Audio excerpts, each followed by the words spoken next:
Jeshi la polisi mkoa wa Geita linawashikilia watu watatu ambao walikamatwa wakiwa na gramu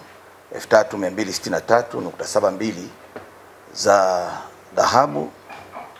zenye thamani ya shilingi milioni 749,509,531 na senti 94 ambazo walikuwa wakizisafirisha kwa magendo yenye thamani ya shilingi hizo nilizotaja hapo kwa njia ya barabara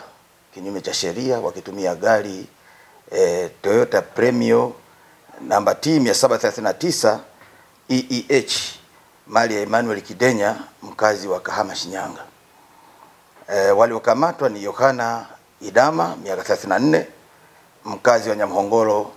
wilaya ya Ilemela mkoa wa Mwanza, Moshi Manzili miaka 26 mkazi wa Bariadi Simiyu, na Hamidu Salum miaka 25 mkazi wa Nyasubi wilaya ya Kahama mkoa wa Shinyanga. Watuhumiwa wamekamatwa Machi 24 mwaka 2025 majira saa 5 usiku